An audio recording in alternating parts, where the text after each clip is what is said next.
Well, once they got started, they put on an excellent show, as they always do. Talking about the Morton Pom-Pom squad.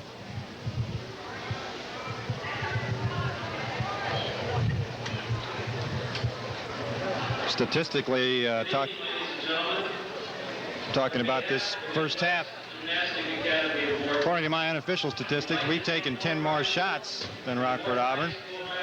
We're shooting 42% from the field, and they're shooting 43%.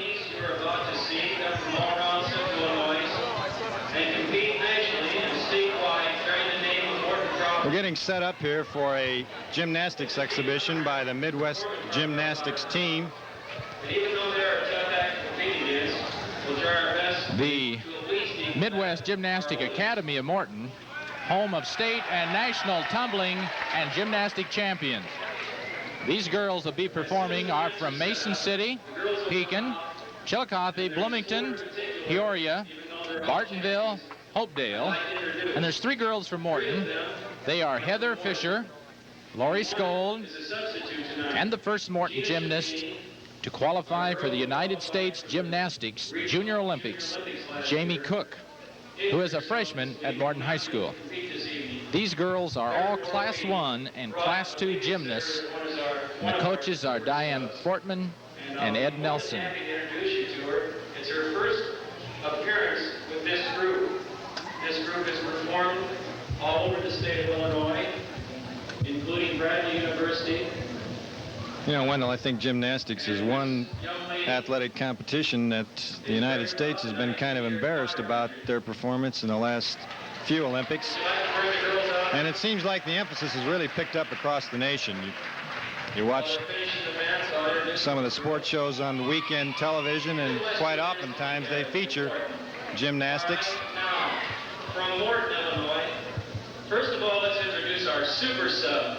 Michelle, would you step out a moment, please? Michelle Morton.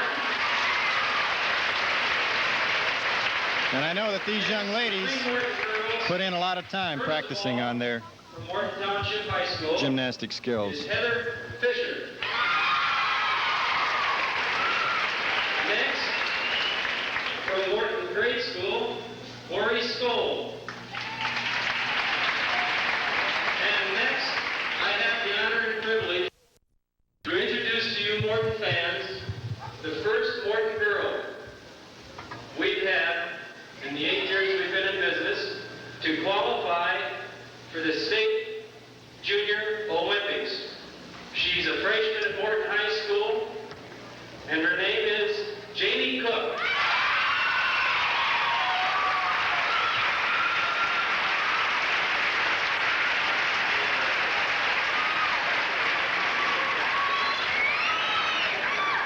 The team coaches are Diane Portman, Ed Nelson. Thank you again, and we hope you enjoy the show.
I'm sure you...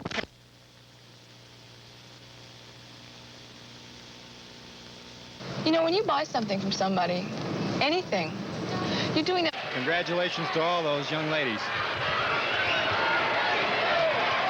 You want to run through some statistics, Wendell? All right, Ron, we'll see what we come up here with here.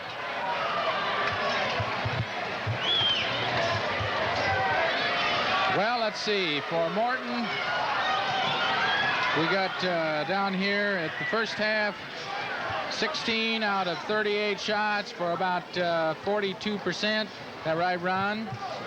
And Bontemps has 15 points total in that first half. Let's see. Joyner is the leading scorer for Auburn with 14 points. I think the rebounding figure is interesting again. Again, keep in mind these are unofficial statistics, but I have Rockford Auburn with 15 rebounds unofficially, and Morton has 6. The mistake I made saying Decatur was something I was thinking about during the first half. Ken Barnes' face was familiar to me, and the name was also. I don't know if you remember or not, but he was a great athlete at Decatur High School, I believe back in the early 60s, and I think he went to the University of Wisconsin on a football-basketball scholarship. You know, I think I saw the state tournament that Ken Barnes played in, and if I remember right, didn't he make 2 free throws in the championship game that won the ball game? I believe he did. You know, I read that name, but I didn't remember that he played there. So you just mentioned it, but I did see that ball game. Exceptional athlete, and he still, looking at him, appears to be in pretty good shape. This second half will be brought to you by WTAZ Radio. We'd like for you to tune in at 102 FM for WTAZ. Get some good music there. Every morning you can listen to some political humor of Mark Russell and some local news, the weather, National Weather Service from the office of Greater Peoria Airport. They have the great music of the entertainers.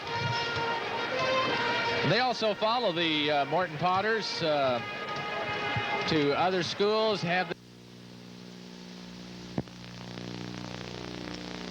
Some stations play music, but at WTAZ, we play the songs for adults.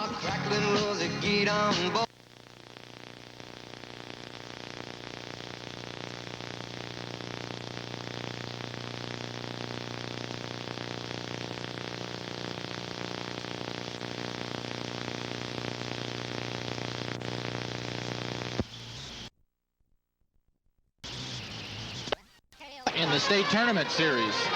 I can't say enough about WTAZ, Wendell. They've done so many things for us in the way of public service announcements in the last few weeks, especially with announcements that have to be made to the general public regarding tickets, cancellation of games, and during the period of time when we had our blizzard conditions outside, getting the word out to the people regarding school and all kinds of conditions. So WTAZ has done an excellent public service for our fine community. That halftime took a little bit longer than usual, and the teams come back out here, and they need to warm up a little bit, get ready for this second half. I believe that for Morton, the only one in foul trouble would be Mike McCafferty. He has 3. Neither one of the teams are really in foul trouble. Pat Taylor, 6'3" senior forward, picked up 3 fouls during the first half, while Steve Conklin, a substitute, and Derek Dill, a starter, also picked up 2. But neither team is in what I would call foul trouble. I think one of the interesting points in the first half was the tenacity of Steve Weibel around the offensive board. Time and time again, he was hanging there, picking up the garbage around the basket, and quite often turning it in 2 points for Morton High School. As you mentioned earlier in the ball game, Wendell, I think it was interesting for me to find out that Steve has been the leading rebounder all year long. Yeah, I know. When I first heard that statistic, that I don't know why. I just didn't really expect it, but when you get a little closer to the game and you have to broadcast it, and you remember, you keep mentioning his name a lot. He's just kind of an unsung hero out there. He just does the job, and it kind of goes unnoticed. Well, I think that's the strength of our team this year, is that each and every one of the ball players that gets in the ball game, I think, has an excellent understanding of what his role is in our team concept.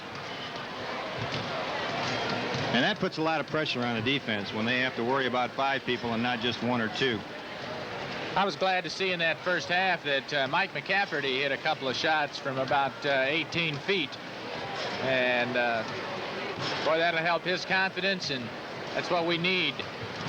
I think we're going to have to realize that in these games coming up in the next few weeks and getting into the tournament competition, that we're going to have to rely a little bit more on our outside shooting, our perimeter shooting. And I think this ball game tonight is a perfect example of that. Rockford Auburn switched defenses, as you mentioned earlier in the second quarter, going from their 2-3 zone back into a man-to-man pressure. And I wouldn't be a bit surprised to see him bring that man-to-man pressure down the floor a little bit. Well, we're getting all ready now to start this second half. Score is 33-28 in favor of Morton.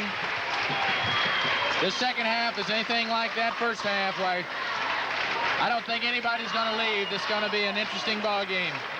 I see Les Hansen, number 31, who left the game early in the first half with an injury, is back out to start the second half.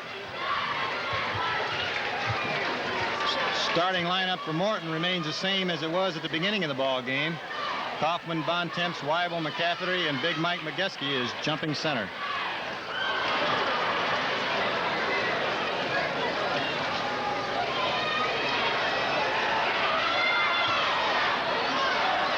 There was one by Joyner. He just in the right place at the right time, and goes up, and 2 points, 33-30.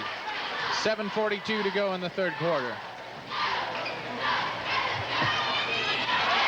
That feed into Kaufman, and 3 men around him, and he goes up and puts it in. Morton's bringing their zone press down the floor to start off the second half. Auburn didn't have much trouble with it that time. That was Taylor that got that basket.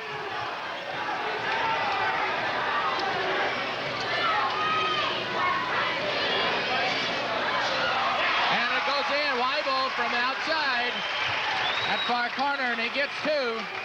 37-32 Morton. I think I detected a little 1-2-2 zone. Joyner again. He goes to the board strong. Mike picks up the foul.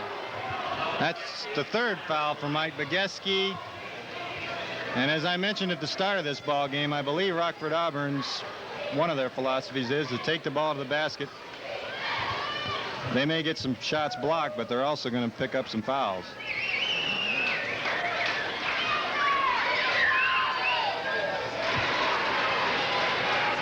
I've been impressed with Joyner so far, Wendell. He's taken the ball to the board. He's done a good job rebounding.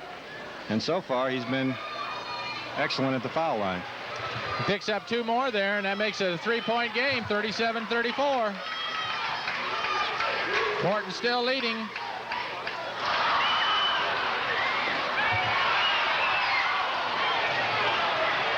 A little excitement there when the ball hit the foot.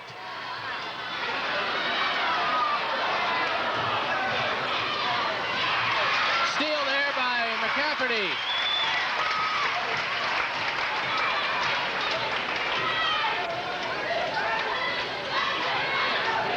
Weibel again from the side. Great rebound by Kaufman, and up and in. And he really went up strong for that one.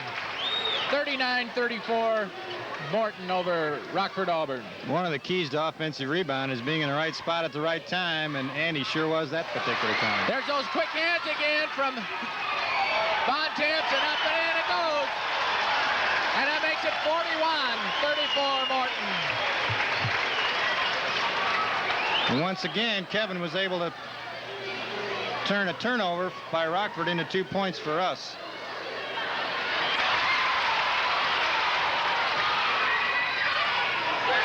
Great play by McCafferty. Split the defense, and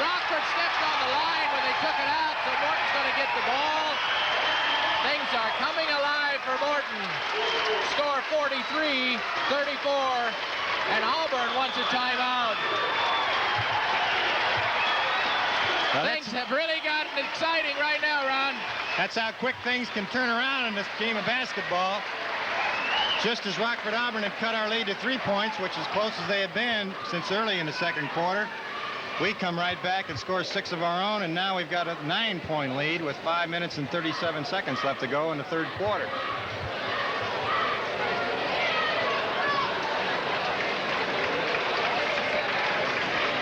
We've come out the second half making 5 out of our first 6 shots. And if we can continue that kind of pace, this 9-point lead may be increased. Well, that's one thing that I've noticed about this ball club all year is they can explode for points so fast. I think there's one quarter this year that they scored 20-some points, 22 points, I believe, in just over 4 minutes. And that's putting them through pretty quick. Well, it's certainly an asset when you're going to be playing stiff competition like we will be in the next few weeks to be able to score points in a hurry.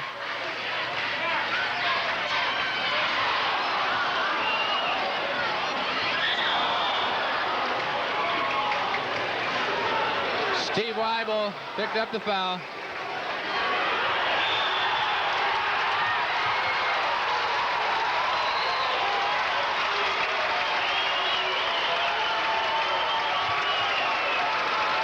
And I believe Ken Barnes has picked up a technical. Yes, he has, Wendell. I think he was a little upset at the official.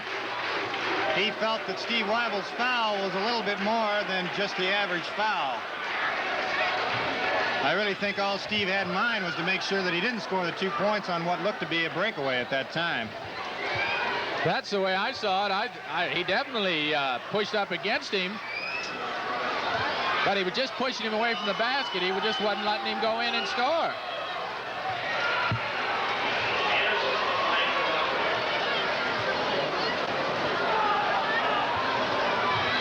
Well, as normally, the cooler heads prevail, and that'd be the 2 people out there in the black and white striped shirts. Anderson gets the 2 free throws, makes it 43-36. And I believe Kevin now is going to shoot the technical for Morton. Since the technical foul was on the coach, this should be a 2-shot technical, and it is, as referee Jim Hendrickson is pointing out right now.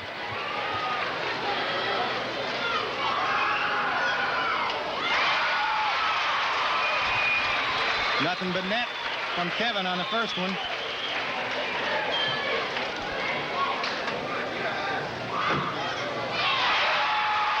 And likewise on free throw number 2.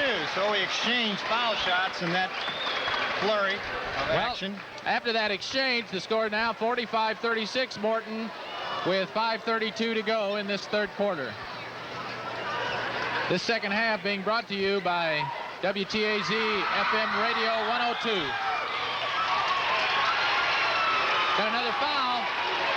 That was on Bobby Anderson, who tried to pick the ball away from Steve Weibel, but got a little bit of arm as well as the basketball.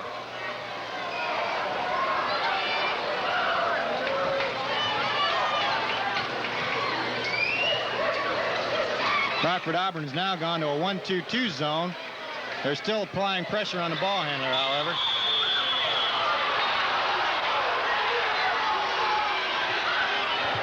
Mageski was called for traveling that time. He was under heavy pressure by 3 players on the baseline. Sure was. There wasn't just much place he could go. Now Morton's in a 2-1-2 zone with Mike covering the middle. Weibel again with the rebound.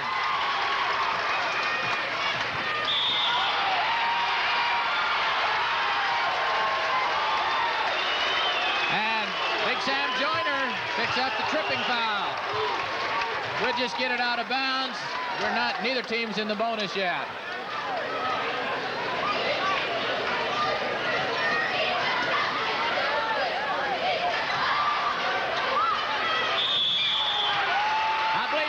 Going to get another one. It was on 22, Sam Joyner. They could really be hurting if they lose him. That's only his second foul, Wendell. I think he got a little frustrated on the first call, and many times that happens with ball players. When they get discouraged, they come right back and make a second mistake. And we got Mike at the line now with a chance to bring our lead up to 11 points.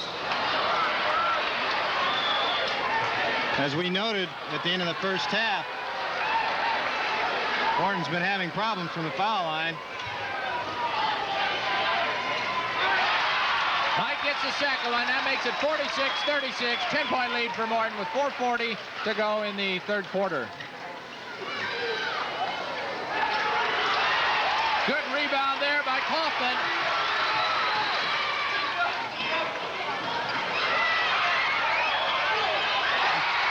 Beautiful.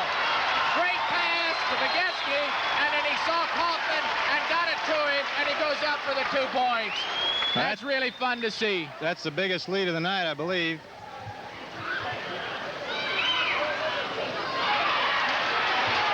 Vigetsky with a rebound. Joyner missed that one.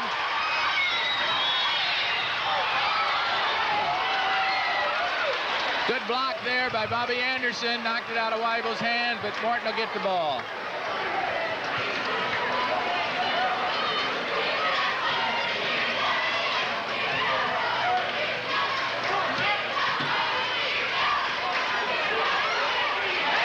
Weibel, 2 points.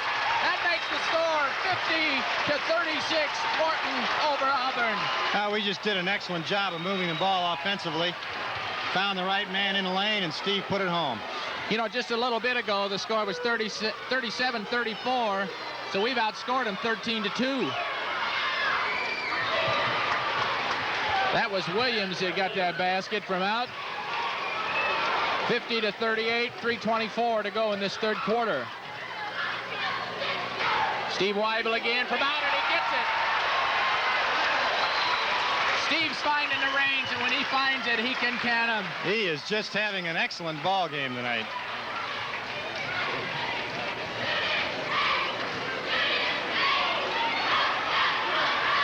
Good rebound there by Bontemps. And he goes in for the layup. Makes a 54-38. 2:50 to go in this third quarter. The fans here are really excited. I guess I'm a little excited too.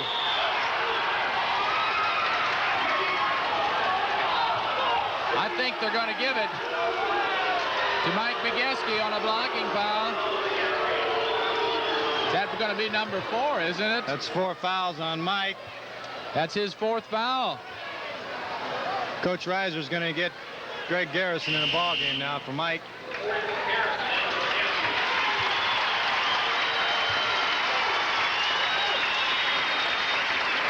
Well, with a 16-point lead, maybe we can afford to give Mike a rest here.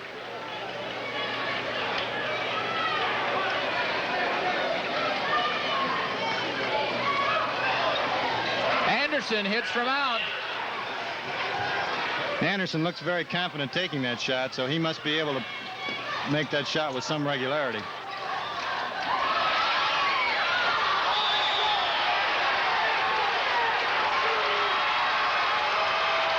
We got a foul there on Dill.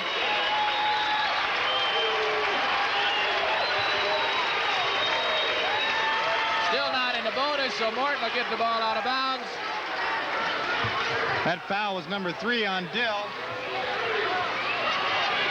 So they have 5 players now with 2 fouls or more in this ball game, which could be a factor down the line.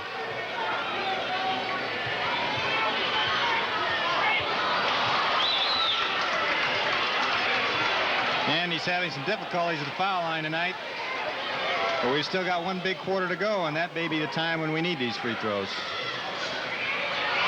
And he gets that one, and it's 55-40. 2:24 to go here in the third quarter.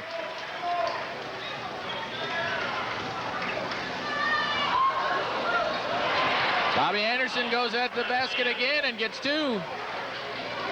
55-42. Rockford's trying a little zone pressure now.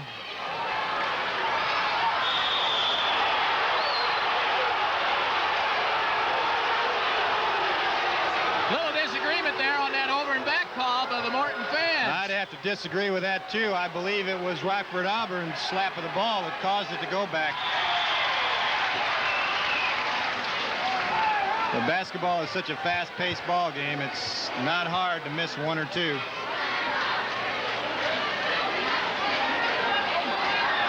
Anderson snuck in there and got the easy layup.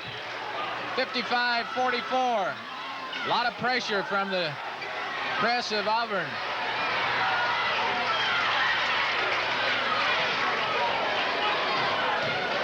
Now they've got some quickness. They can apply some pressure.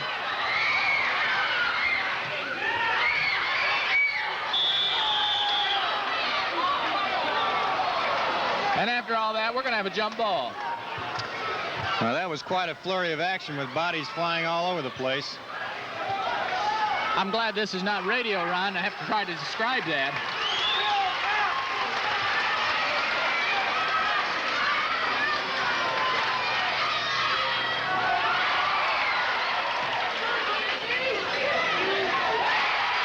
Bontemps from outside.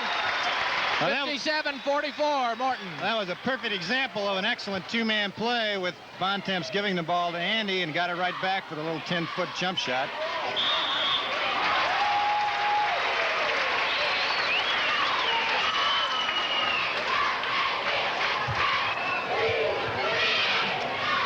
Rockford's not pressing when they haven't scored.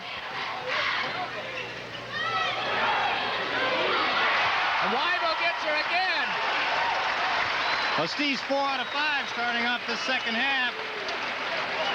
And their switch to a 1-2-2 zone has not proved very effective as far as covering Mr. Weibel. Rebound there by Garrison, and Morton up the floor quick. Kevin stops, bumps, just off of the rim. Garrison with the rebound. He's fouled, and it doesn't go.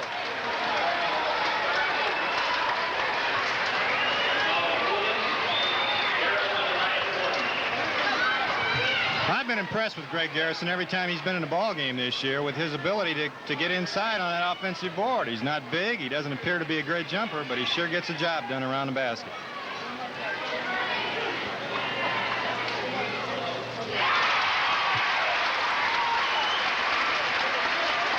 Greg gets the first one. That makes it 60-44. 43 seconds to go in this third quarter. And he gets the second one. We now have a 17-point lead.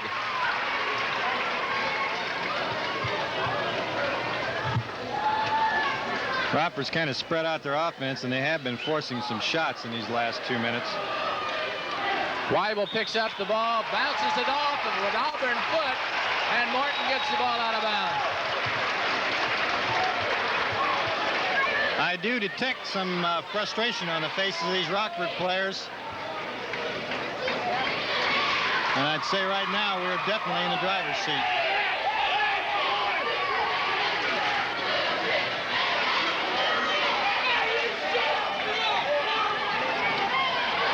There's a steal there by Bobby Anderson. And he gets the two-pointer. 61. That ball was close by Garrison. Just missed a little bit. The end of the third quarter. Morton 61. Rockford Auburn 46. And we got a cheer coming out now by the Otis group. I hope they're a little more stable than last night. Last night, the whole thing came tumbling. Well, while we're watching the Otis group perform, it's interesting to note that our shooting from the field has picked up.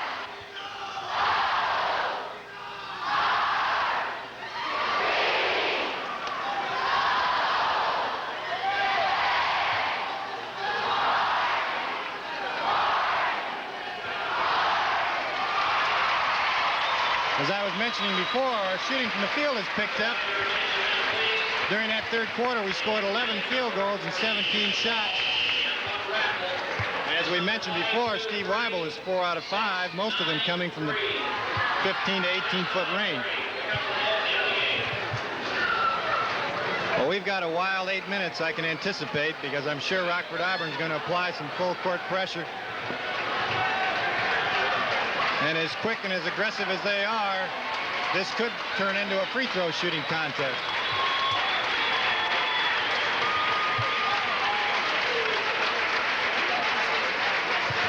Well, Mike Biegeski's back jumping center. He's playing with 4 fouls, so he's got to be careful. He gets the tip to McCafferty. Rockford's gone to a man-to-man now.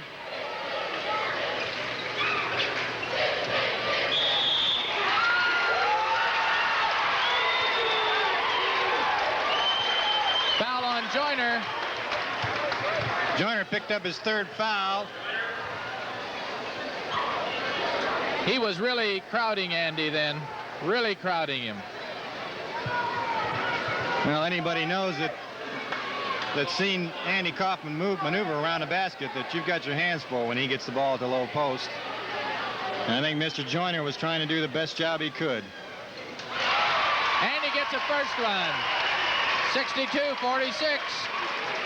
7:47 to go in this ball game.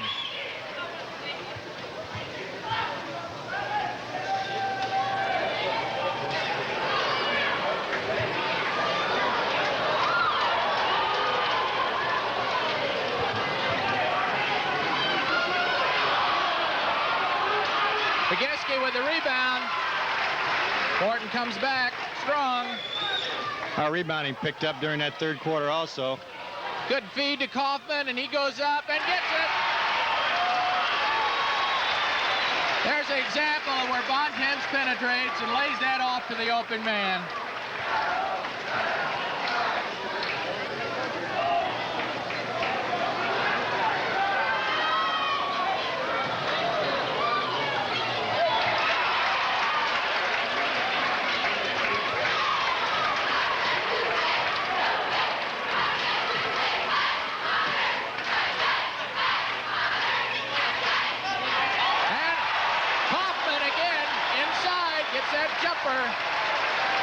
And that makes it a 20-point ball game. 66-46. Morton over Auburn. Kevin Bontemps to the rebound. Comes fast.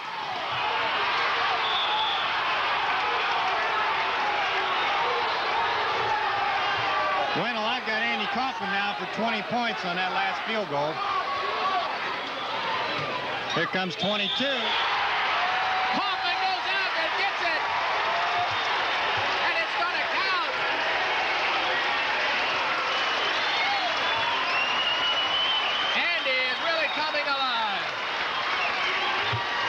That's 4 fouls on their leading scorer, Sam Joyner. And I think everyone would have to agree that right now, with 6 minutes and 33 seconds left to go in the ball game, that Morton's Potters are well on their way to victory number 21. Hope you didn't call that too soon. And he completes the 3-point play, 69-46. Remind you again of our sponsor this second half, WTAZ radio station. You want to listen to some great entertainment, tune in to the Entertainers.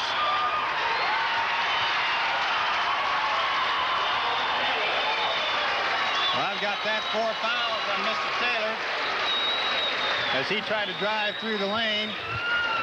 Mike Biegeski did a good job of maintaining position and picked up the charging foul.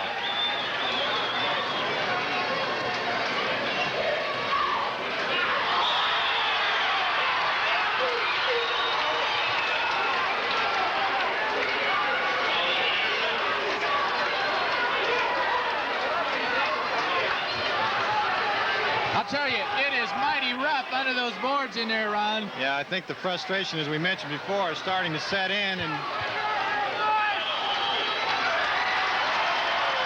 we got a timeout here. I believe it's Auburn timeout.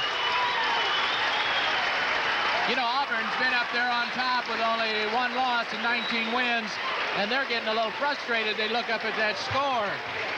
They're walking off the floor for this timeout awfully slowly. In fact, Mr. Joyner hasn't gotten to the huddle yet. I would have to say at this point in time, I think the Knights from Rockford, Auburn are finished.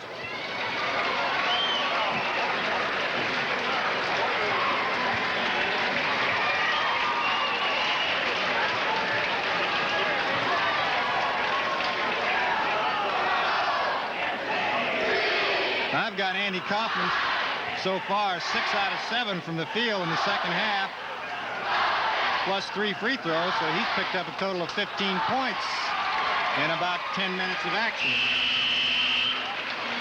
Well, they've been getting the ball to him, and when they get it to him in close, and he gets that chance to go up, he goes up so strong.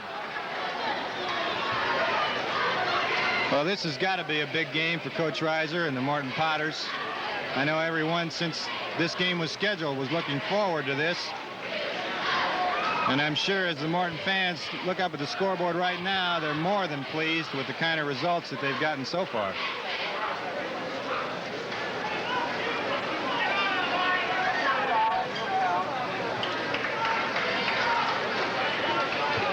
Kevin's going to be at the line with 2 free throws. Oops.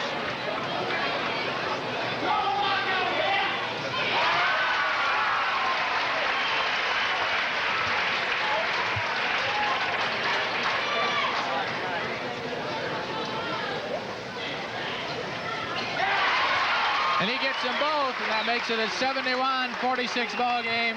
A little over 6 minutes to go in this game.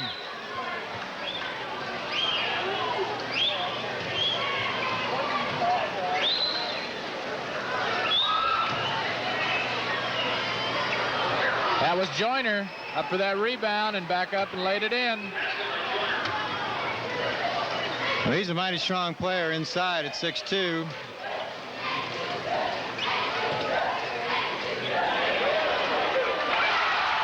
There's that pass into Weibel in the corner, and it's 2 points. I know that's got to really frustrate Auburn. And he gets a steal.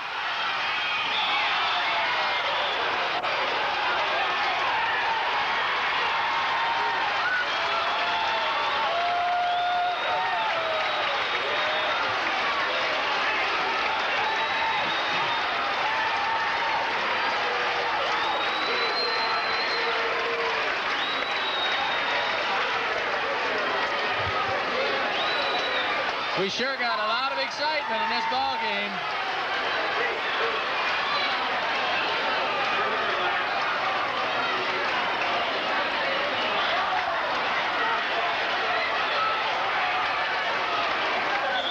I think the Rockford coach is calling for a timeout. Things settle down here a little bit. Well, it's unfortunate that a ball game that up to this point in time has been well played. It's been aggressive on both sides, that things appear to be deteriorating to this point.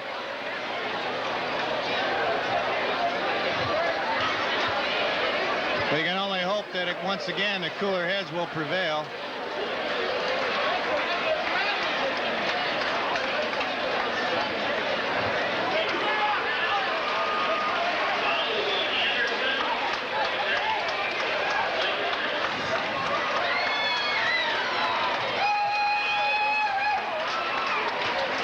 I guess they did call a flagrant foul on Anderson because they shoved him up, moved him out of the game.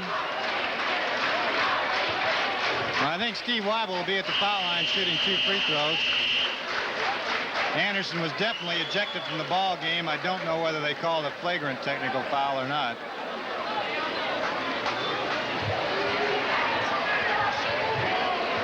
From the standpoint that the Rockford players are going to the foul lane, it appears that it's just a flagrant foul.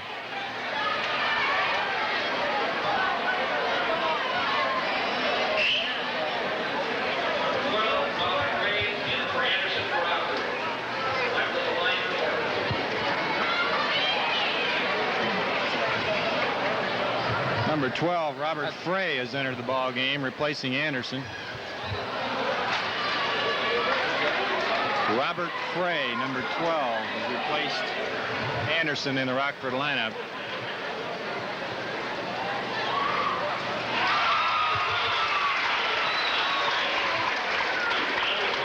Well, Steve's last free throw just upped this lead to 26 points.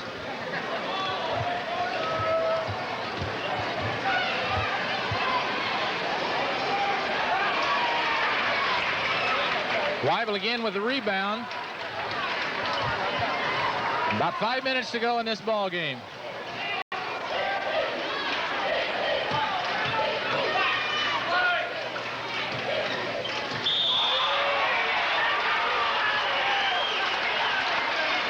Foul there on Williams. Bontemps will go at the line with a 1-and-1.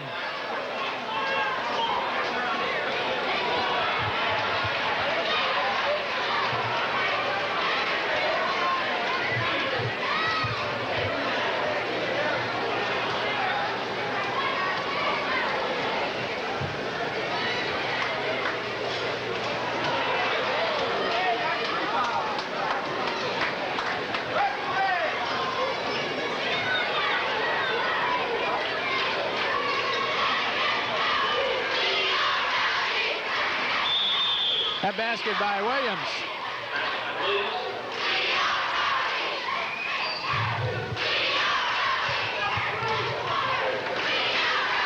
Something thrown on the floor. They took official time here to get it.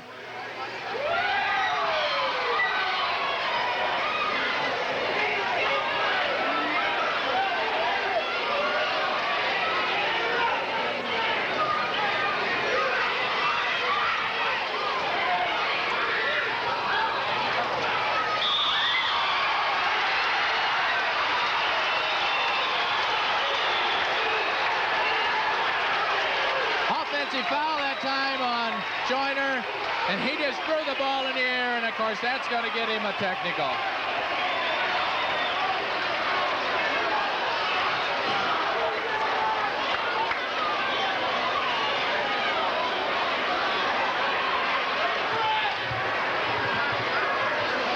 I guess the frustration of just being that many points down in a ball game, when they come in here, their idea of maybe moving up on the ladder. They were rated 8th and Morton 5th. They could take care of Morton. They might have moved him up on the ladder, Ron. Well, as I mentioned before, it's unfortunate when, as you say, frustration does set into that point, that the cooler heads do not prevail. Right now, it appears that the two coaches and the officials are trying to work things out so that we can continue with what up to about the last 2 minutes has been an excellent ball game between two clubs that were playing hard but were playing fair.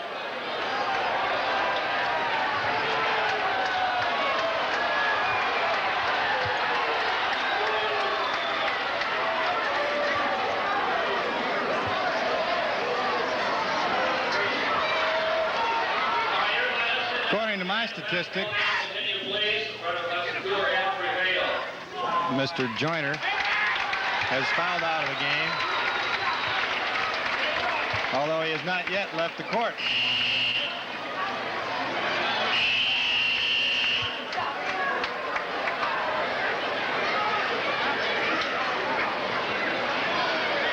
The officials are getting the two teams together now and pointing out to them that if we are going to continue this ball game, it's going to be under conditions whereby there's fair play exhibited.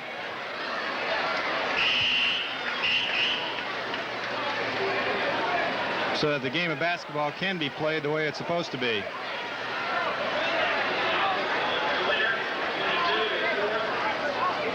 That last foul was on Joyner, and it's his number 4.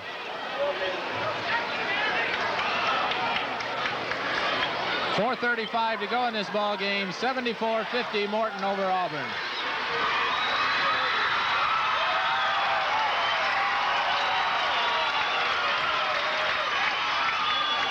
Weibel outside, and he gets it.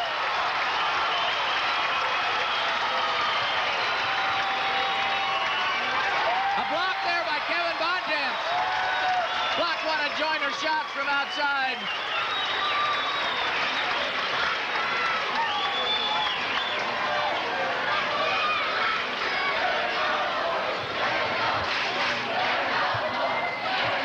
Rockford at this point in time is content to try and play man-to-man. Basket by Kaufman. Nice feed off there by Mike McCafferty. That was Joyner hitting from a long one from outside, about a 20-footer. Well, I think if anyone needed convincing, Wendell, that we deserve to be in the top 5 teams in the state, this ball game should have some impact.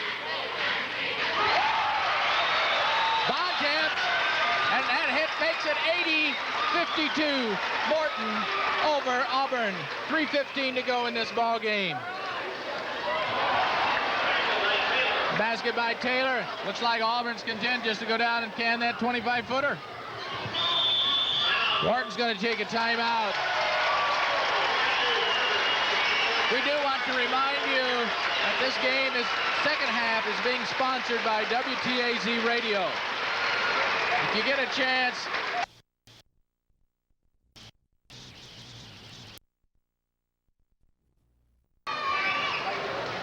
got about 50 seconds left in this ball game.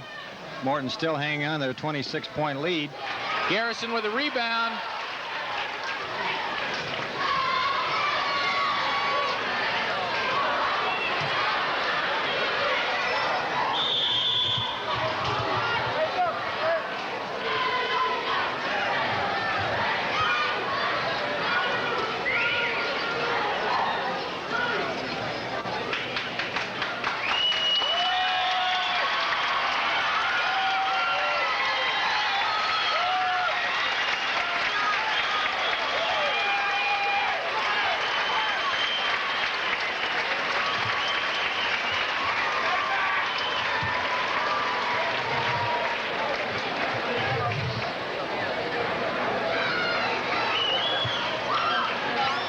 Shot by Daring, rebounded by Chismark.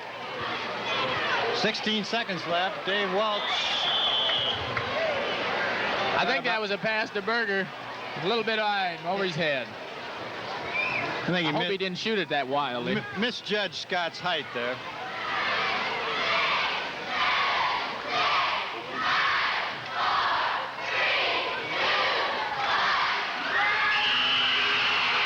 And that's going to make the final score. Morton 84, Rockford Auburn 58. And Morton goes to 21-0, and Rockford now 19-2. Well, for three quarters, Wendell, or the better part of three quarters, this was the kind of ball game that I think everybody had anticipated. Rockford, Auburn, and Morton were battling hard. And in the final analysis, I think the fact that we were able to run off 6 or 8 points in a row, and as we mentioned several times, it appeared to frustrate and discourage the Rockford Auburn team. And once we built that 12 to 14 point lead, this contest then turned into a question of what the margin was going to be. Well, you remember there in the early in the third quarter that Auburn cut the lead. I believe it was 37-34 Morton. 3 points. And then Morton ran off 13 points to Rockford's 2, and the frustration from there on just carried on, and Morton mostly had a 20-25 point lead from there on. Well, it was a great game for the Potters.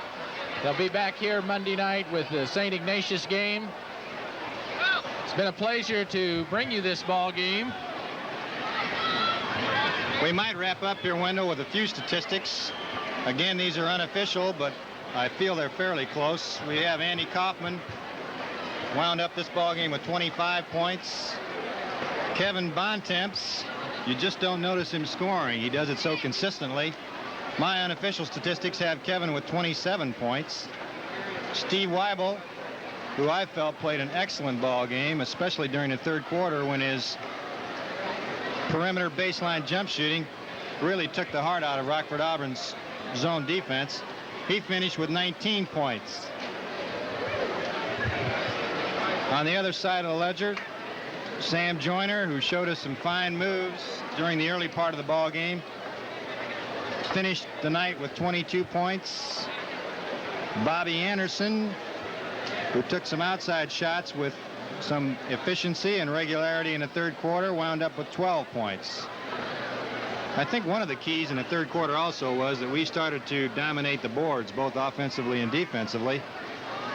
And as most people who follow basketball realize, that many times games are won and lost determined by how many rebounds you're able to take away from your opponents.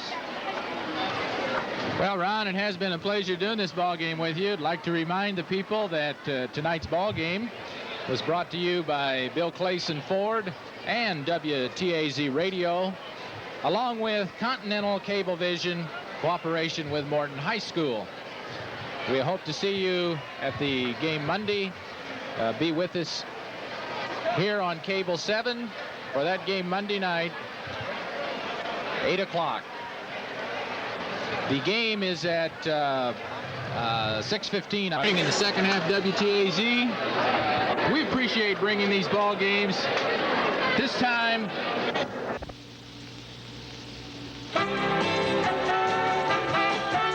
with it. Cable 7, Continental Cablevision, in cooperation with Morton High School, bring you Morton Potter basketball. Tonight, the Potters are host to the Normal Ironmen from Normal, Illinois.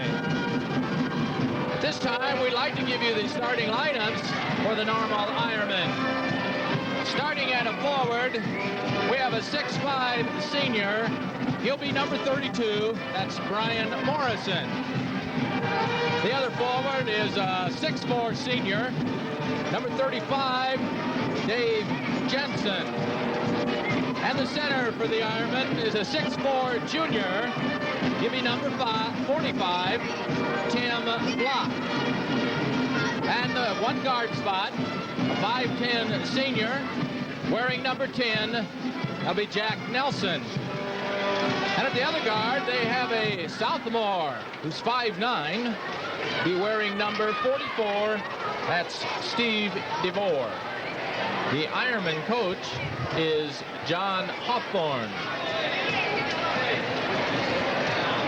The lineups for the Morton Potters. At a forward will be 6'5" Andy Kaufman. And in the other forward will be 6'6" Steve Weibel. Starting at center will be Mike Begeski, who stands 6'9". And at one guard will be Kevin Bontemps. And starting in the other guard spot, tonight will be Greg Garrison. Mike McCafferty is on the sidelines tonight with a sprained knee. It's hoped that he will be back for our game Friday night against Rockford East. And talking with him earlier, it sounds like that will be the case.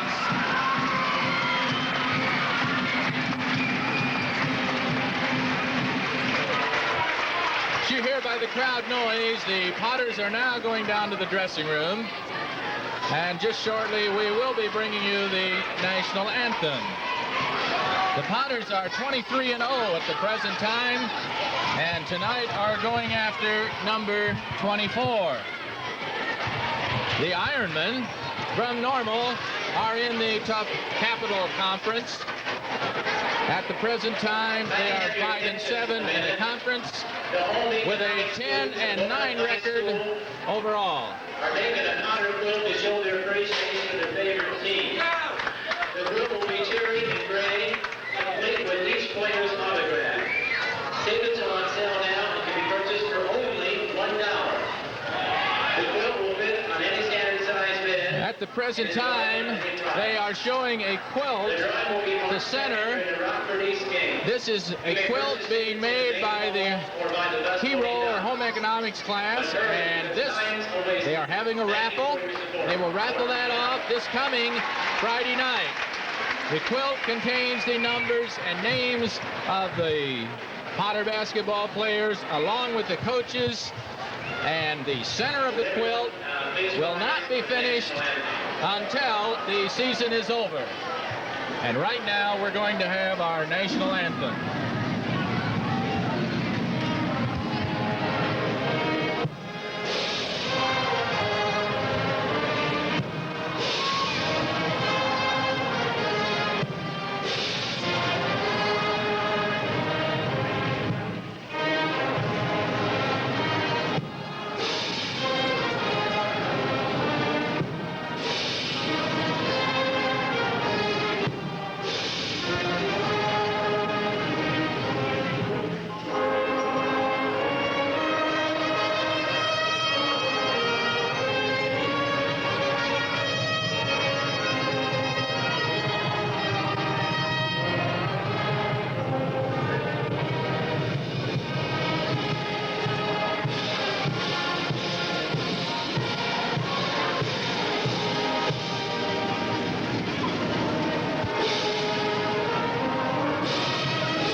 for the Potters to come back on the floor. Yeah, as usual, another jam-packed house, Wendy. All excited. They got all wound up after that first game when the freshman sophomores won their, I think, their 14th game of the year, or 13th game of the year, by about 20 points over Normal. And so they're ready to go and waiting for this game tonight against Normal. We've been looking for it. It's been taking us about a week to get this game in. But we're ready, and I'm sure raring to go. As you said, McCafferty's out tonight, but he's sitting on the sidelines. He's not even dressed. But I'm sure Greg Harris will fill in and get some valuable experience starting out in the starting lineup. You know, Gary, you mentioned packed house, and indeed we do have. But we got some well-known coaches here tonight. I noticed that Johnny Orr from Michigan is here, along with Lou Hinson from Illinois. I heard reports that the coach from Purdue is here, and I think I saw Dick Versace here from Bradley. I don't know how many people in Morton realize this or know this, but Johnny Orr, the head coach at Michigan, was a playmate with Ron Bontemps, both in college and high school. Of course, they had a nice 45-0 record in high school. Well, both teams are out on the floor now, and the two centers are just about ready to jump. We have Brian Morrison and Mike Begeski at center. Mike gets the job down to Bontemps. He passes to Begeski. Beautiful assist. Great pass into Mike, and he puts her in. Full court trap tonight. We haven't had this for a couple games. There's a turnover. There's the first turnover of the ball game. The intimidation starts. This could be very effective against a young sophomore guard. And the other guard, they're short kids. And of course, that sophomore guard has just moved up onto the varsity, so this could really bother him. Garrison gets two from a pass from Bontemps. And we got a little time here to correct the net problem. Well, we're taking them right out of bounds, too. This is the first time we've had this one for a while.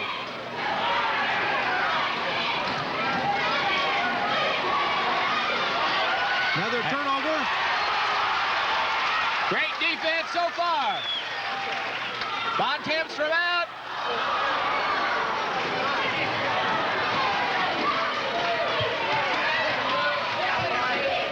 Normal Community has yet to get their first shot. We're in our normal 1-3-1 trap.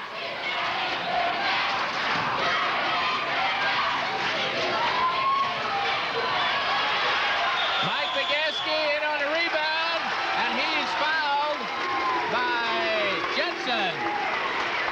Normal Community has been a high-scoring team this year. Up until the first 16 or 17 games, they were averaging almost 71 points a game, and I know Coach Reiser was telling me today that they really like to put the ball up and do have some good shooters. Great move there by Bond. Rebound by Kaufman, and he puts it in. That makes the score 6-0. Morton over the Ironmen.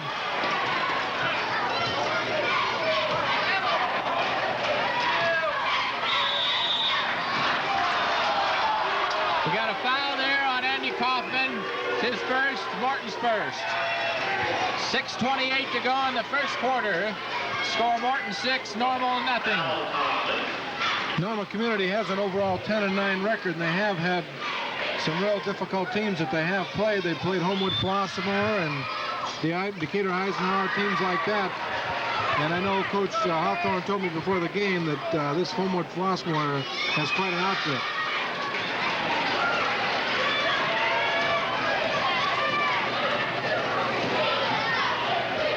Out to Weibel, and he gets his shot, but it's off. Pass down.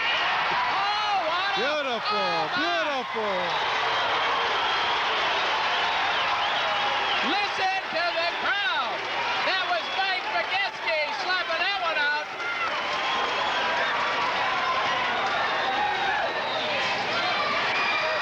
Nice shot there by Brian Morrison.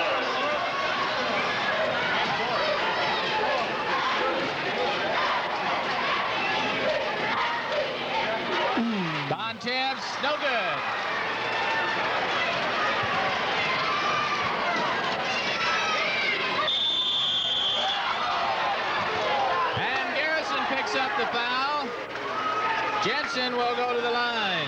It's like he'll get 2 shots. Of course, that last block by Bugeski was his first of the game, and over at Galesburg, he blocked 9 shots, I think. Well, with another free throw, they can tie it up with 5:49. 4 and he straight gets free it. throws. 6-6. They're playing a man-to-man defense against our offense, which is a little unusual for the defensive team to be playing man-to-man against us. Garrison, a tip in by Bugeski. Big Mike looks like he's ready to play tonight. Yes, he does. Yes, he does. He had a big game Friday night. Best game I've seen him play all year.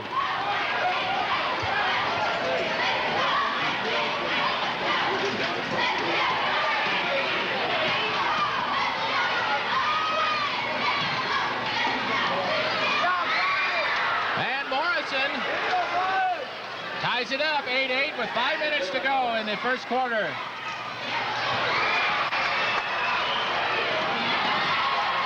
And Andy Kaufman knocks that one out. Jensen has 6 points already, and he's averaging somewhere around 21.5 points a game, so this isn't unusual for his start. Rebound Garrison.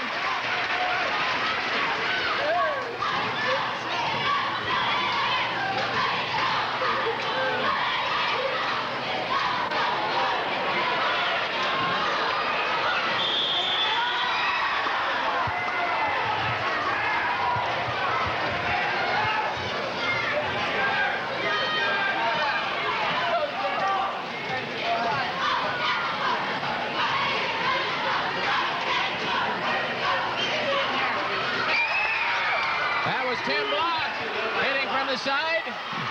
And Ironman take a lead, 10-8 over Morton. 4:14 to go in the first quarter. Bontemps goes up, and he gets it.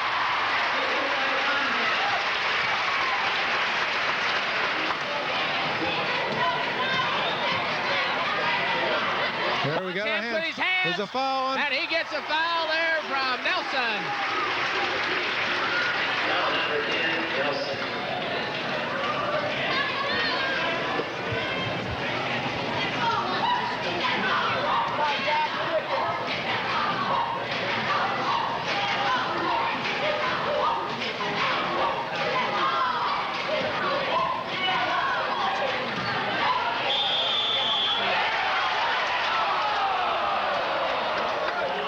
Well, they take away the basket. They say he was fouled before he went up, so Morton will get the ball out of bounds. Now number 44, Steve Morris.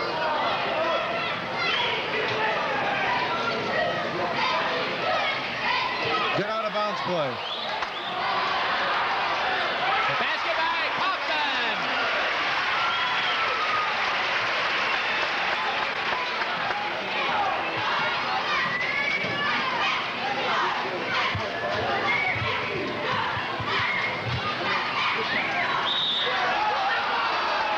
And Steve Weibel gets a foul there with his hands. Knocked the ball out, but he caught a piece of the Ironman.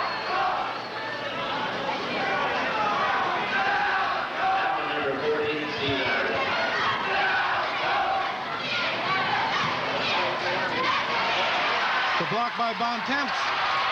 And he goes in for the layup, and he gets it. Nice play there all around from Block.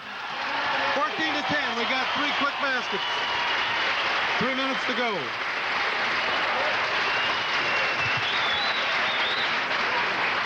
Well, I can tell by the expressions on the Ironman's faces that they came here to play ball. They're Yes. loose.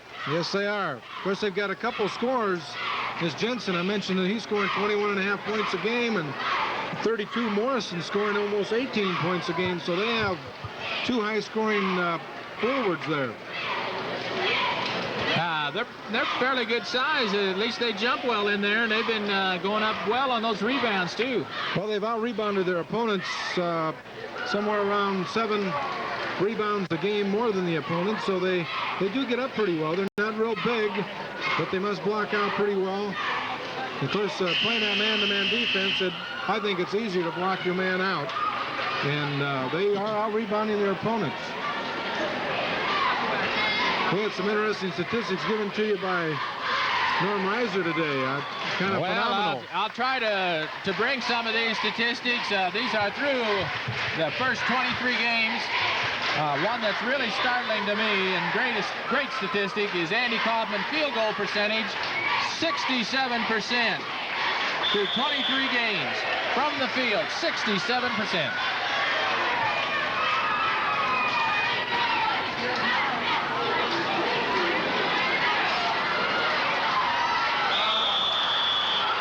Well, there was a good fake there by Jensen and got Mike off his feet, and he draws the foul. Jensen will go to the line. Foul number 54, BSB.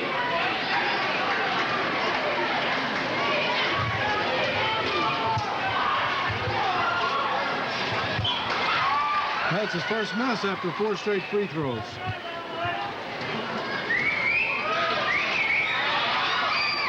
He has been shooting 69% for the year on free throws.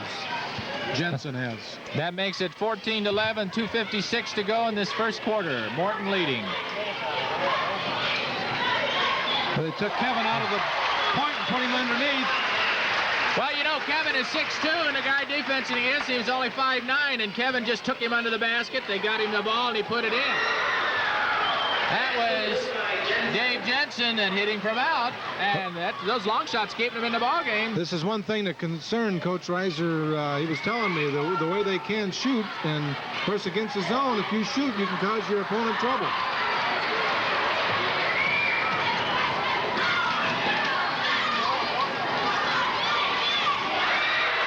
There's a pass there to Steve DeVore, and he puts it in, and that brings the score 16-15. Morton by 1. 2 minutes to go in this first quarter. And Weibel gets his pointer from the corner. 18-15. One pass and shoot. Big Mike got the rebound, the outlet pass. Oh, what a move! What a move by Bonkamp! And he gets the 2.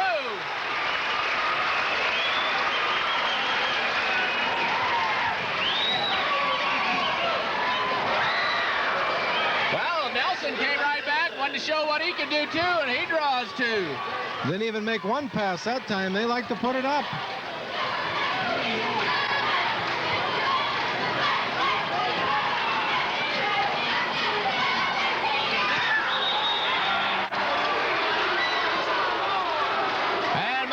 He's going to draw a foul from behind. Well, it's awful tempting when you got that height like that, and he's so much taller, just to want to reach over and get the ball. Of course, that cost him. Well, I believe that's the normal. They're in a 1-and-1. In the 1-and-1 now, so they're going to go at the line. Tim Block will be at the line with a 1-and-1.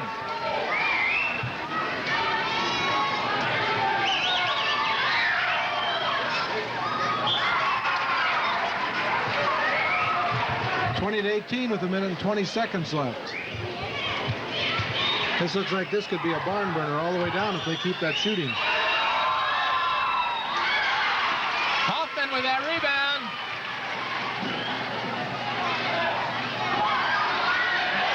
And Mike Mageski.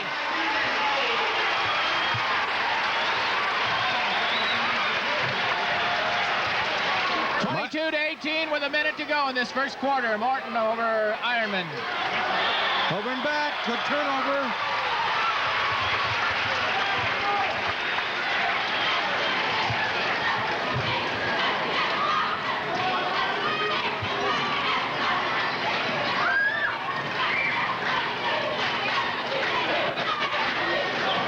Good pass into Kaufman, and it rolls out.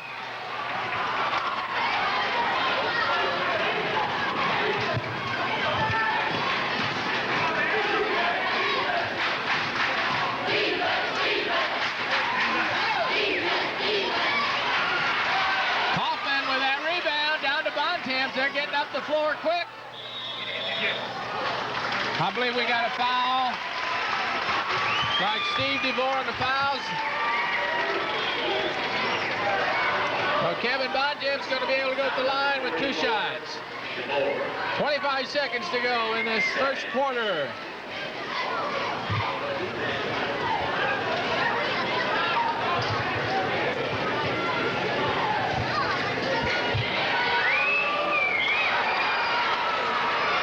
Kevin went into this game shooting almost 84%. That didn't help.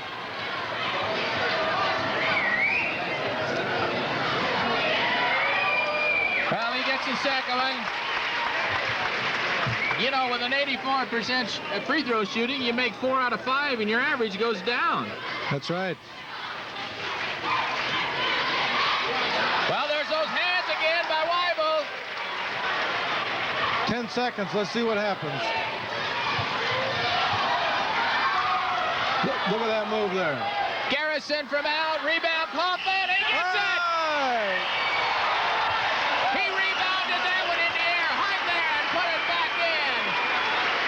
And at the end of 1 quarter, Morton 25, Normal 18.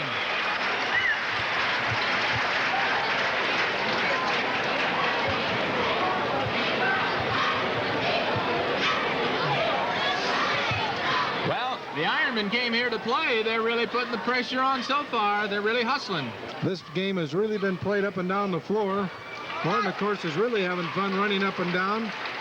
And the Ironmen have given it to them because sometimes they don't even make one pass. They come down to shoot also. Well, you can kind of tell at the rapid pace this first quarter is being played because both teams are now in the bonus. That's right. Jensen has 9 points in this first quarter. We're going to have to do something to keep him from hitting this corner shot. This is one thing that did concern Reiser before the game, covering the baseline. And they do have 2 good baseline shooters. Of course, in that trap, we only have one man back. I don't know. I wouldn't be surprised to see us possibly change our defense a little bit to see if we can get those corners covered.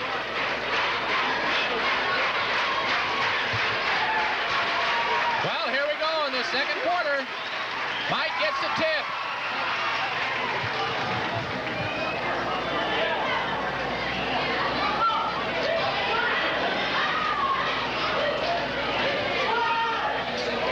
Kevin Bontemps from out.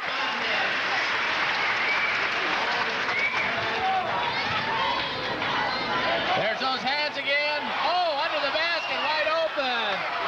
That was Dave Jensen. 27-20, Morton.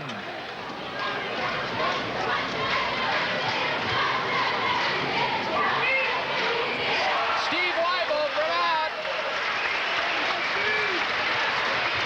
29-20, 1 minute gone in the second quarter. Morton.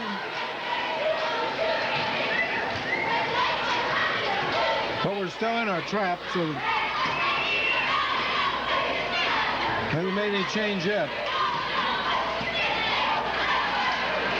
Nice pass in there to Morrison, and he gets it. 29-22, Morton. That's only Morrison's second basket. For somebody averaging 18 points a game, he started kind of slow. Mike on the turnaround, and he gets it. Mike Bagetsky on a turnaround fadeaway, and he gets it. That's 8 points for Big Mike already.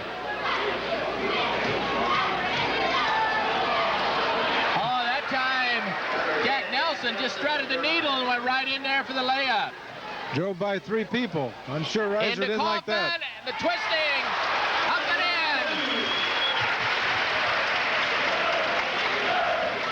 in. You can't let somebody drive from out here in front right through a zone for a layup like that. And Reiser didn't like that at all.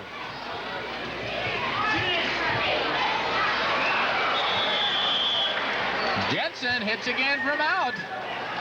Well, they're sticking right in here. 33-26 with 5:50 to go in this second quarter.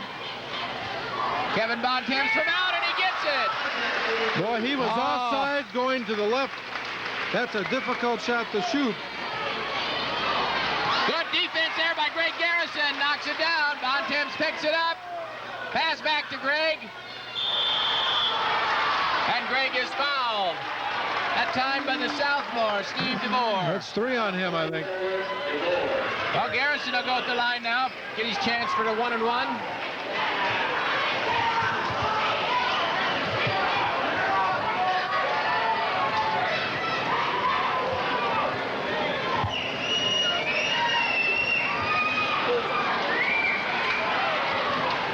Had them with about 6 turnovers already.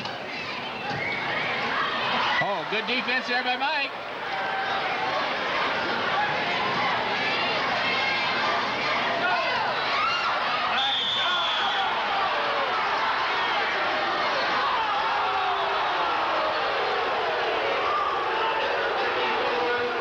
Well, they called it a blocking foul on Mike.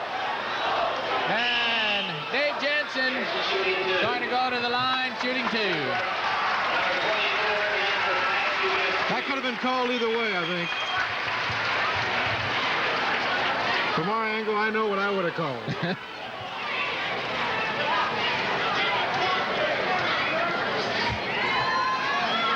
Well, one thing's for sure in this game of basketball, every call isn't going to go your way, even though you are at home. Well, good rebound there by Dan Chismark.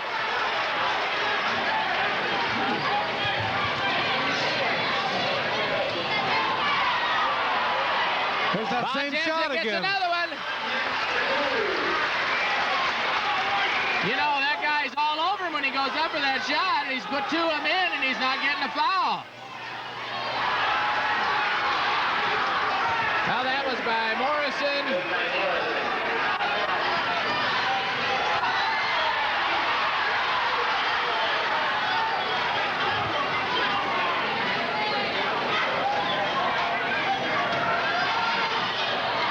Good pass into Chismark, and he gets it. The reverse layout by Dan Chismark. Beautiful move. 4:30 to go in the second quarter, 39-29. Well, that time we get a charging call. Nelson.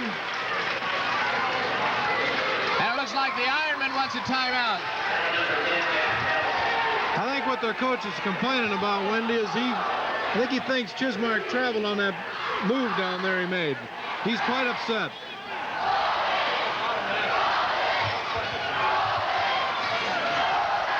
Well, I tell you, so far in this ball game, we've had some good, fine basketball. We have 39 points and still have 4.5 minutes to go.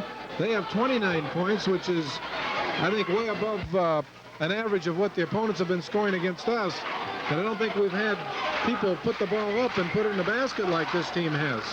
Well, no, according this year so far, the team that scored the most points against Morton was Olympia, a first regularly scheduled game this year, not counting the beginning tournament, and they only scored 70. And with the way we're going, this normal Ironman might hit that 70 mark.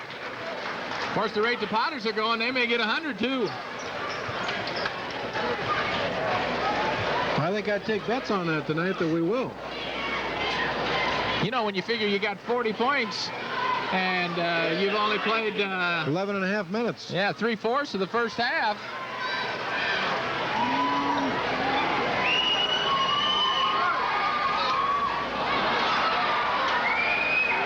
It's 2 in a row for Greg that he's missed.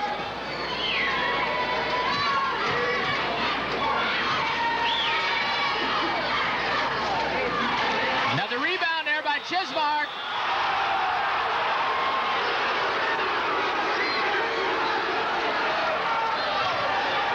Well, I'll tell you one thing. The calls sure aren't going Morton's way tonight. No, they're not. I'd question that one, too. I don't recognize the official down there with the ball. The other one, of course, is Larry Leitner from Pekin.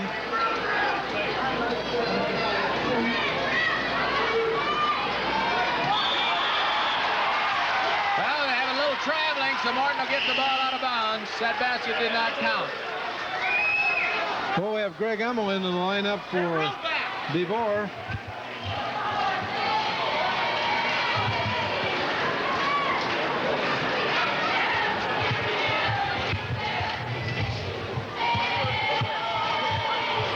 Kaufman, the spin, up, and it bounces in.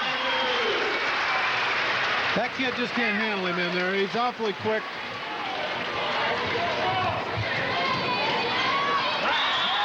All right, look Good at that defense. defense Good by defense. Bontemps. He's got those long arms. There's no way he should have gotten that ball only behind, but he sure did. Well, I predict Kevin will get this tip. Should get the ball maybe to Weibel in this lineup and him give it to Chismark. Let's see if that happens. We got a 2-on-1 the way they're set up here. Yeah, the Ironmen are not set for this defensive jump at all. But they sneaked in there and got it, but we got it back. Great driving play by Bontemps, and he gets the foul, a chance for the three-pointer. Greg Hummel just got in and picked up his first foul. That's 17 points for Kevin Bontemps this half already. Oh, my. You know, I just don't know too many ball players that can go any harder into that basket for that layup and lay it up as soft as he does. Well, he gets a good initial takeoff. His first dribble is way out, and he's at full speed right from the beginning. And we had a little traveling there. I've got that for their 8th turnover. That's unofficial. Missed a couple there at the beginning.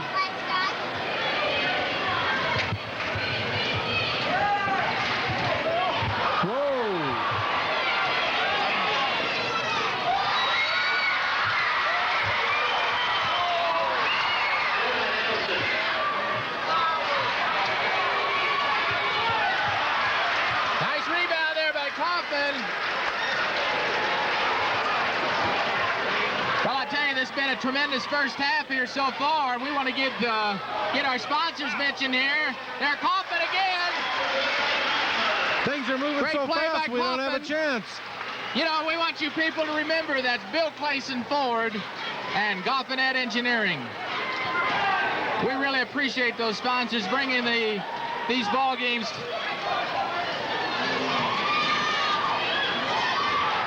Well, there's a nice basket there by Jack Nelson. I tell you, this game has been going so fast here. We are 46 points already in the second quarter. We just about forgot the sponsors. We sure don't want to do that.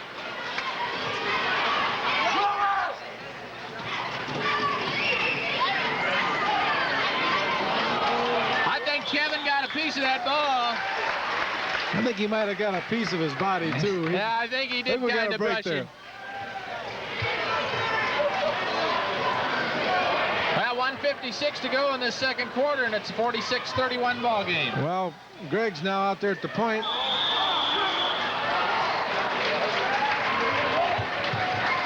Hummel was working hard there, but he just didn't get there quick enough. Now number 20, Hummel, Garrison at the line. Well, Greg's missed 2 in a row. Let's see if we can break that jinx.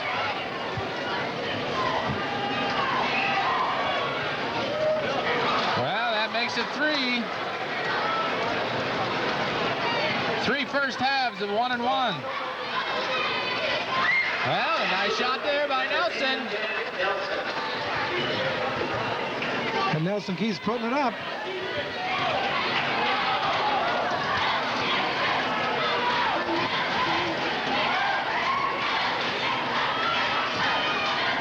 Kevin Bontemps a little short.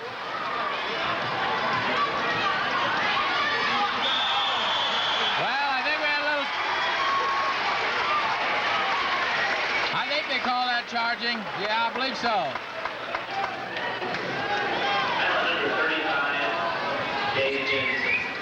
I think Andy's going to go at the line with the 1-1. As I mentioned a few minutes ago, we do want you to remember the sponsors that are bringing you these games on cable. That's Bill Clayson Ford and Goffinet Engineering. If you're in the market for a new car, a used car, why don't you drop out and see Bill? And why don't you tell him that you've been watching the games on cable? It's 14 points for Kaufman now. He's having a fine first half.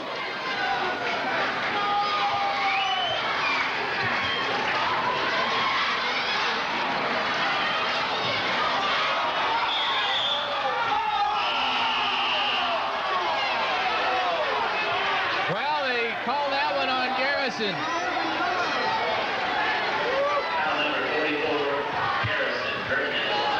Burton will be at the line. 2 shots.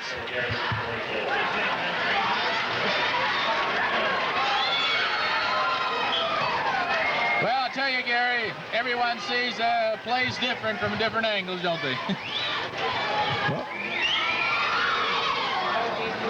Well, free throws keeping normal right in the thick of this ball game.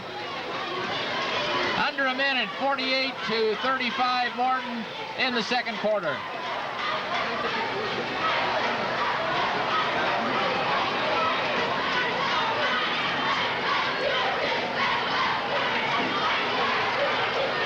Weibel with his fadeaway, and he gets it. That was a real nice shot because he had good defense on him.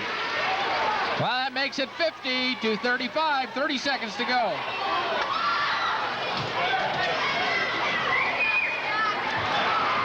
Nice shot there by Jensen.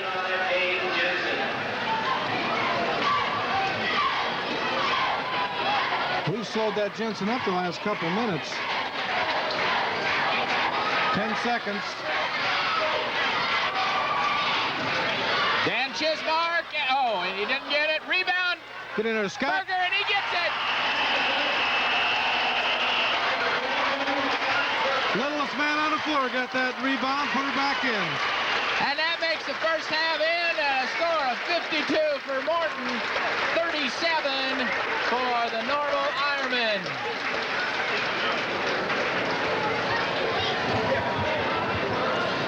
You know, I think 37 points is the most points scored in the first half against Morton. Yeah. I think you're right. Not too many teams have had 37 midway in the third quarter. Of course, we're playing a good ball club tonight. They're good shooters. And the way that ball's moving up and down the floor, I think you have to look at the point spread just as much as looking at how many points the opponents have. Well, our pom-pom squad's going to perform for you right now.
Well, that was the Morton Pom-Pom squad performing here at halftime.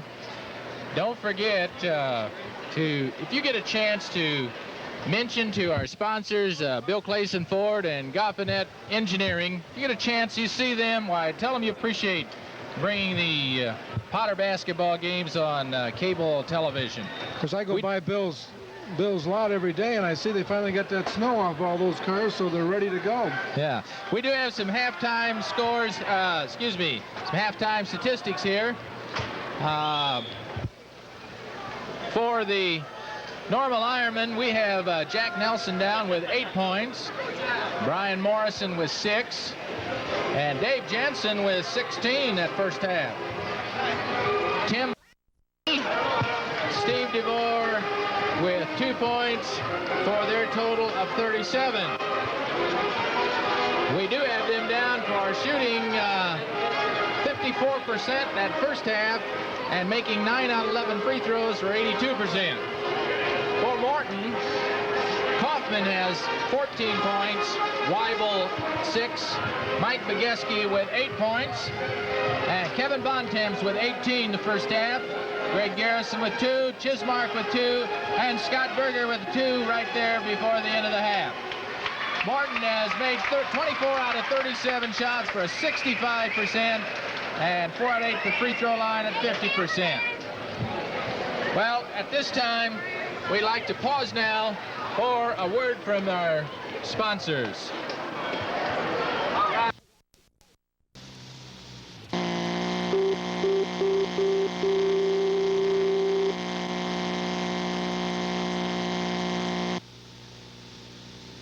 When you find a good place to buy a car, a place where your business is really appreciated, you know they like you. Not just your money, but you. Well, when I find a place like that, I like to tell all my friends. So let me tell you, this place has got it.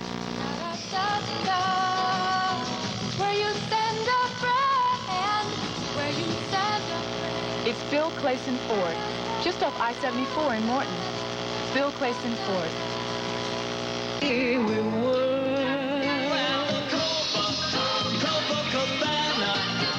Plus, NBC News on the hour, complete weather on the half hour, and more. And be sure to follow the Potters in IHSA tournament action on WTAZ Stereo 102, your entertainer.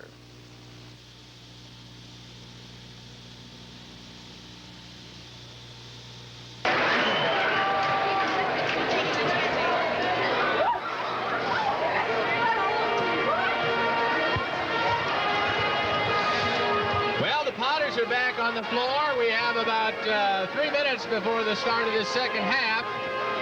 The Ironmen have not yet come out. That first half was an interesting first half, Gary. It was racehorse basketball. Yeah, that's fun for the people here watching the game to see that type of basketball. It's kind of nerve-wracking on the coaches, but it is fun basketball to watch. You know, one of the statistics I'm looking at here, which is strictly unofficial, you had mentioned Andy Kaufman's phenomenal field goal percentage coming into the game at 67%,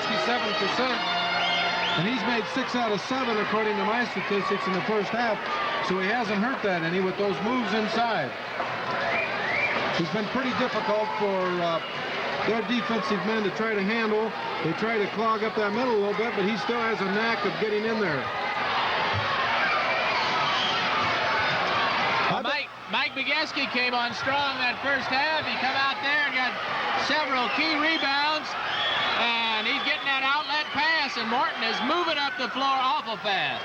Yes, they are, and it's too bad that Mike had to go out because he has his confidence going now, and he just had to go out on one of those calls that could have been called either way.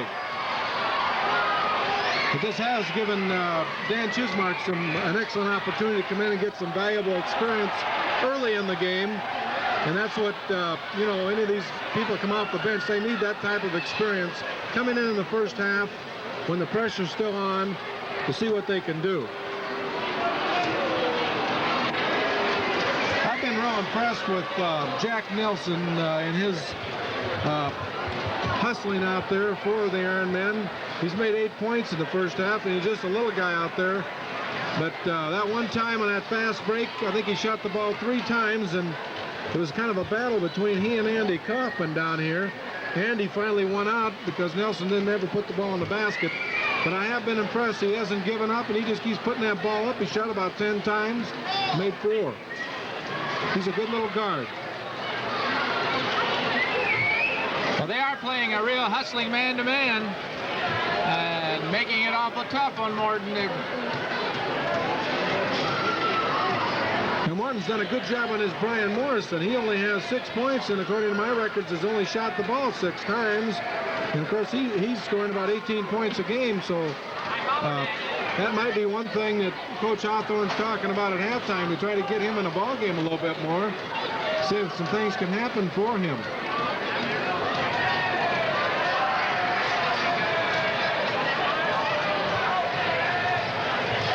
Well, we're winding down, just a few more seconds, and we're going to get this second half started.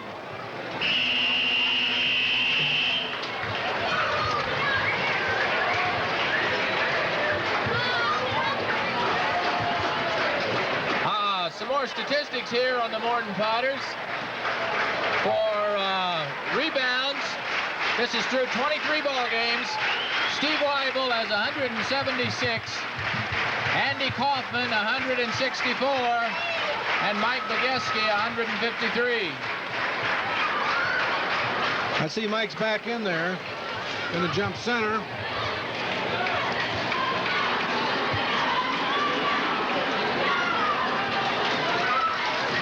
Well, we got Chismark starting this second half, too. Weibel from out, and it's off. Steve only got 4 shots in that first half. He made 3 of them, but... Well, there's that Jack Nelson again. Nice move, and that puts her up and in. He penetrates real well. He's not intimidated at all by that height of Morton. Steve again. Kaufman on the rebound, but he loses it. That Nelson again picks it up. He goes up. That time, Bontemps blocks it. Good block.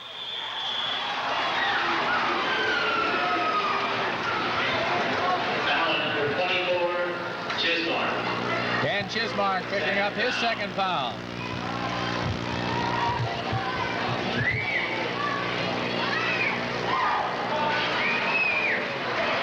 Rebound, Weibel. Down to Kaufman, up, and oh! Chismark, Good rebound. and he gets it.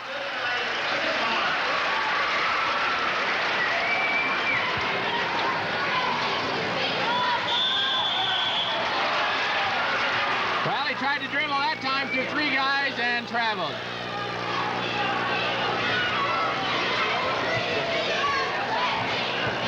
Hold over, sir.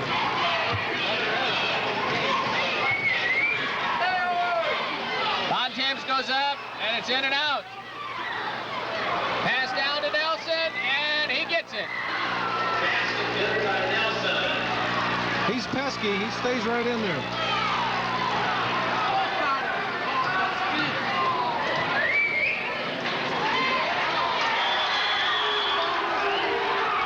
Well, it's a nice block there by Brian Morrison.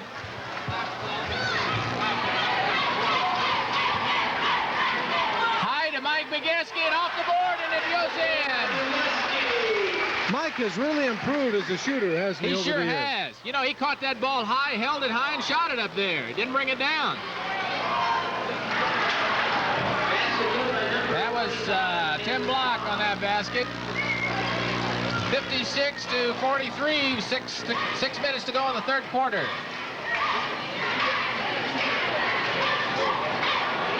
Good rebound there by Chismark. Pass Good to play. Weibel. And he missed it. Back up. Well, Steve's having a little hard luck there. 2 good rebounds, put them back up, and they rolled out. Steve Weibel.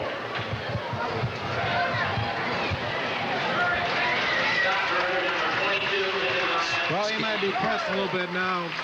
After the game at Galesburg, he had kind of a poor shooting night, and then he's missed a few tonight, so maybe he just needs a little rest. He's thinking too much out there. A lot of rebounding going on down there. block there by Dan Chismark.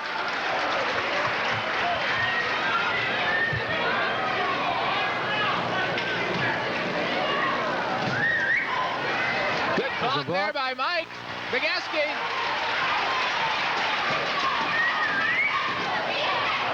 Good pass to Kaufman.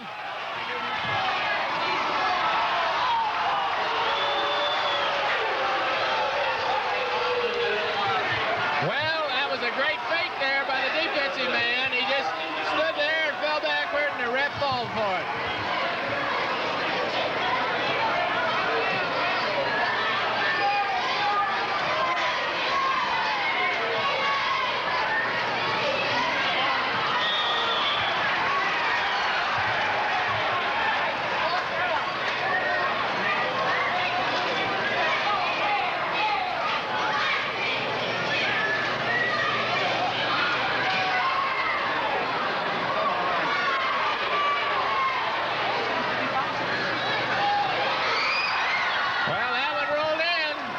At 56-45, 5 minutes to go in this third quarter. Morton over the Ironman. Berger from the side, and he gets it.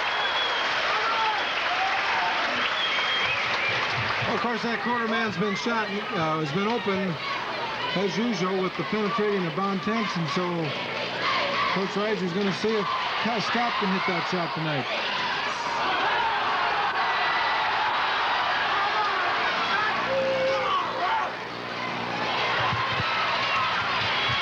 Both teams seem to have cooled off in this third quarter. And Morton wants a timeout.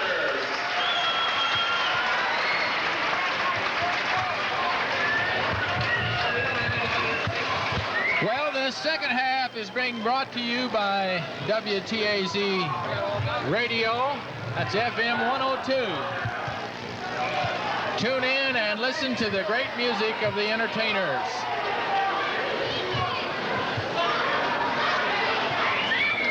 I can't think of the guy's name, but I like to listen to that guy in the morning, about 7:25. Sports, not a sports, but a newsman. You probably know who he is, Wendy. Well, I tell you, I listen to the radio all the time, but I don't know. I don't pay that much attention to the names. Well, he's got about a 30-second or a minute commentary in the morning. He's kind of a Paul Harvey type of guy, but he's comical. He's always... Are you thinking of Mark Russell? Yes, that's who I'm thinking of. A little political humor that he puts on. Right. I'd never heard of him until I came to Morton. He's not from Morton, is he? Yeah, I don't believe so.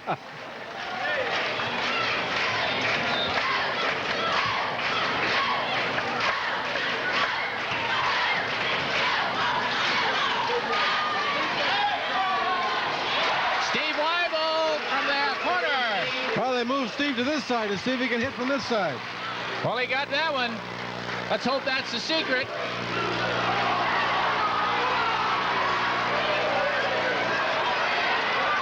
Steve Weibel picks up the loose ball.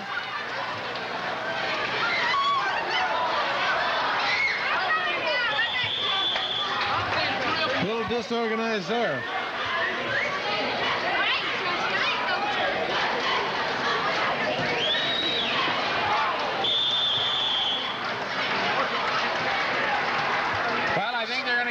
Charging foul that time on Kaufman.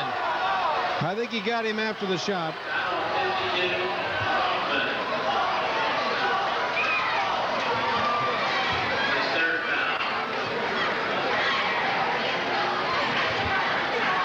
We're still in that same trap. We haven't changed anything tonight.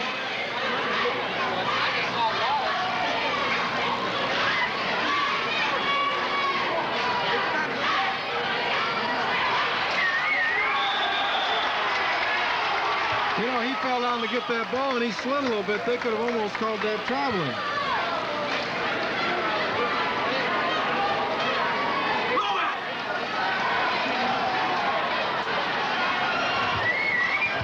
Well, they changed it. Chismark's going to jump now.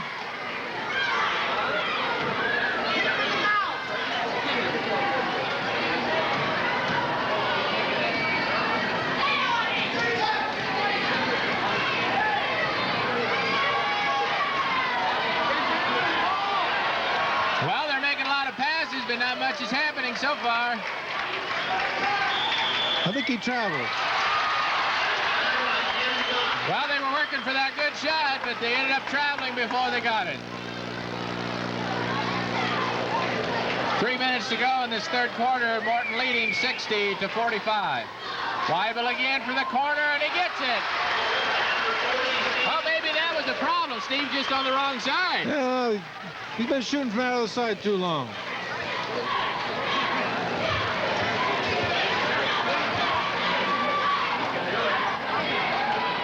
Well, there's that Nelson. Nelson hitting from out. Mighty fine little ball player.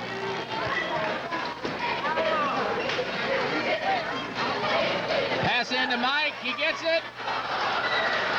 Just off of the rim. Well, there's Nelson again. He's been pouring him in the second half, Gary. Yeah, he's averaging 10.5 points a game, but he has 16 here already.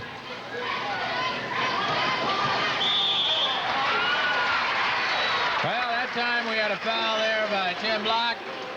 Stuck out a knee as Chismark started to go around. Well, Normal's hanging in there. It's still 62-49.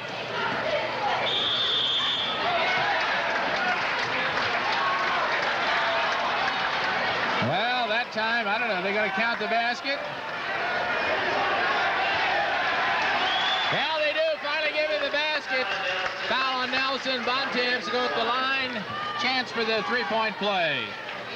Well, I don't think the referee knew that ball had gone in because he had motioned 2 shots.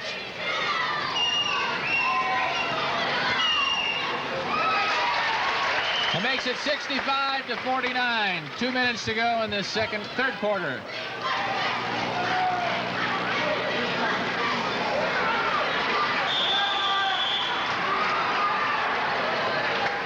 I think Coach Reiser will take those shots. Let him take those shots from 28 feet. Yeah, that was way out there. There's an offensive foul. It's a good call. Offensive foul that time on Jensen. I think he's getting a little frustrated too, Wendy. He's missed a few shots in a row.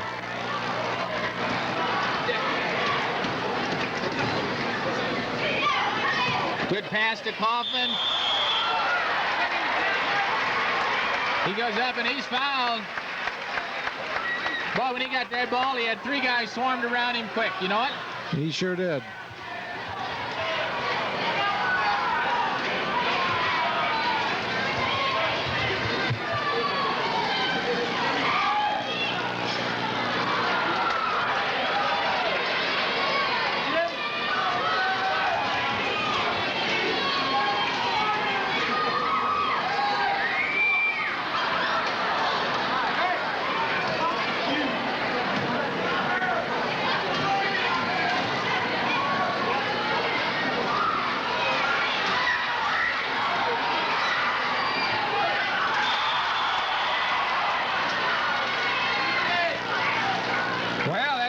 Some action down there. Bontemps threw the ball to Chismark, but then Kevin was fouled before Dan threw the ball up the floor. So Kevin will go at the line with a 1-and-1.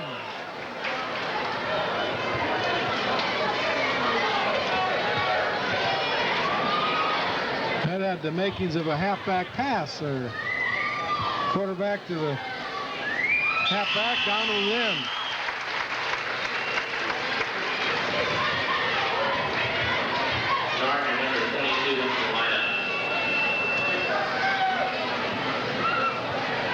Well, Kevin goes after his second part of the 1-and-1.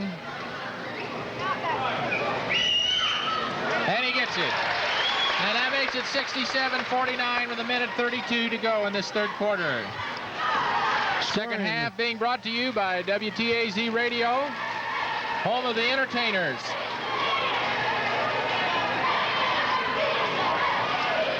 There's Nelson from out. He missed that one. There's a nice shot there by Tim Block. Kind of spun around and put that one in.